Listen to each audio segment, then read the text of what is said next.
देश में जब भी बदलाव आता है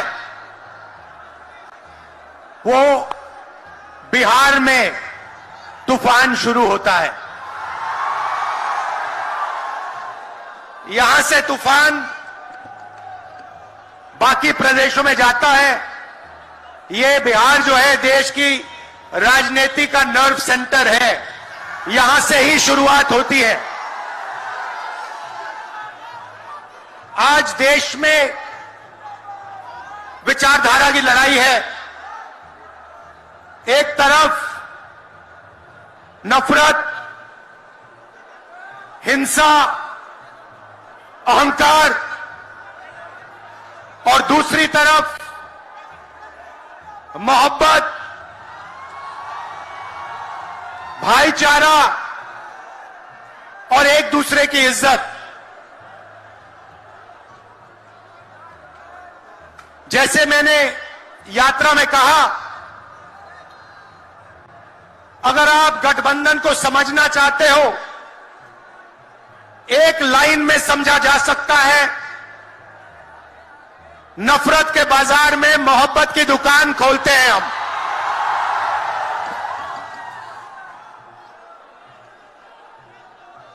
इस देश में नफरत क्यों फैल रही है? यह नफरत का देश नहीं है, आप सब जानते हो। आपके दिल में, हिंदुस्तान के नागरिकों के दिल में नफरत नहीं है, मोहब्बत है, प्यार है, एक दूसरे का आदर है। तो सवाल उठता है कि इस देश में नफरत क्यों फैल रही है? भाई और बहनों, नफरत का सबसे बड़ा कारण देश में अन्याय है। अन्याय, युवाओं के खिलाफ अन्याय, आप सबके खिलाफ अन्याय, किसानों के खिलाफ अन्याय, सामाजिक अन्याय, आर्थिक अन्याय। प्रधानमंत्री जी 2-3 बड़े अरबपतियों के लिए काम करते हैं, 2-3 लोगों के लिए काम करते हैं। उनका 16 लाख करोड़ रुपया प्रधानमंत्री ने पिछले 10 सालों में माफ किया है। मैं आपसे पूछना चाहता हूं, उन्होंने हिंदुस्तान के किसान का कितना कर्जा माफ किया? हिंदुस्तान के मजदूरों का कितना कर्जा माफ किया? इसीलिए देश में नफरत फैल रही है। 40 साल से सबसे ज्यादा बेरोजगारी आज हिंदुस्तान में है। क्यों? क्योंकि बीजेपी ने छोटे व्यापारियों को, किसानों को, स्मॉल और मीडियम वाले बिजनेसेस को नष्ट कर दिया है। एक तरफ नोटबंदी की, दूसरी तरफ जीएसटी लागू की। नतीजा यह हुआ, जो लोग इस देश को रोजगार देते हैं, छोटे बिजनेस वाले, स्मॉल और मीडियम बिजनेस वाले, उन सब का काम बंद हो गया। जहां भी देखो बड़े बड़े उद्योगपतियों की मोनोपोली बन रही है। एक उद्योगपति के हाथ में हिंदुस्तान के सारे पोर्ट, एयरपोर्ट, इंफ्रास्ट्रक्चर, डिफेंस की इंडस्ट्री, सारी की सारी नरेंद्र मोदी जी ने एक उद्योगपति को पकड़ा दी। आप लोगों के लिए इस देश में कुछ नहीं बचा है। मैं आपसे सवाल पूछना चाहता हूं, इस देश में पिछड़ी जात के कितने लोग हैं? कितनी आबादी है पिछड़ी जात की? 50%। 50%। दलितों की कितनी आबादी है? 15%। आदिवासियों की कितनी आबादी है? 8%। कितनी बनती है भाई? कितनी होती है? 73% अब देखिए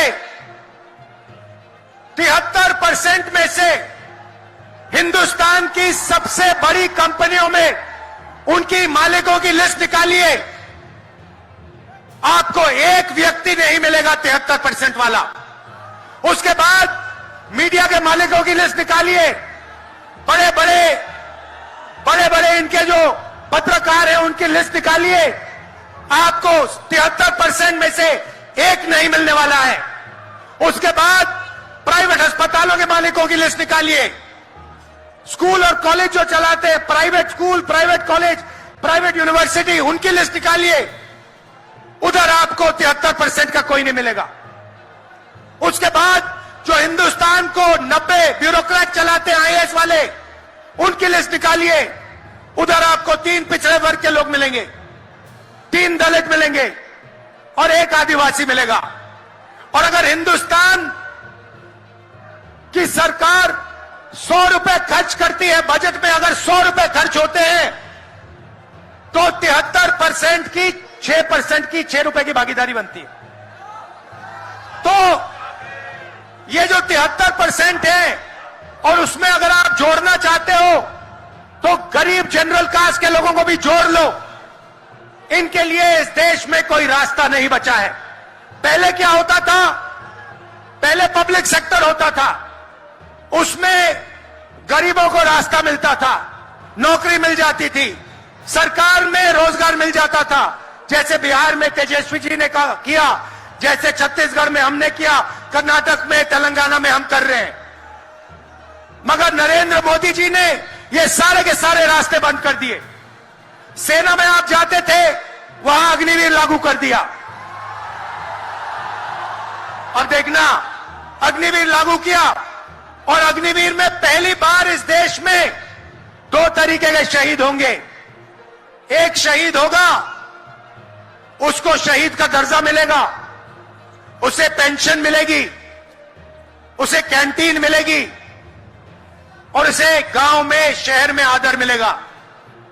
दूसरा शहीद होगा, अग्निवीर होगा, वो शहीद होगा, उसे शहीद का दर्जा नहीं मिलेगा, उसको पेंशन नहीं मिलेगी, उसको कैंटीन नहीं मिलेगी और उसको ट्रेनिंग भी सही नहीं मिलेगी। एक तरफ चाइना के सैनिक, पाकिस्तान के सैनिक सालों की ट्रेनिंग लेते हैं और हमारे युवाओं को नरेंद्र मोदी 6 महीने की ट्रेनिंग देने के बाद उनके सामने खड़े करने की कोशिश कर रहा है। नतीजा आप जानते हो।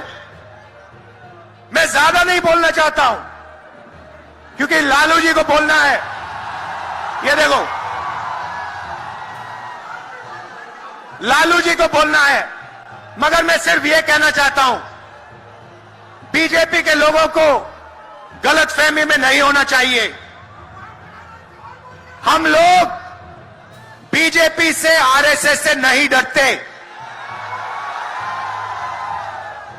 हमें कोई फर्क नहीं पड़ता।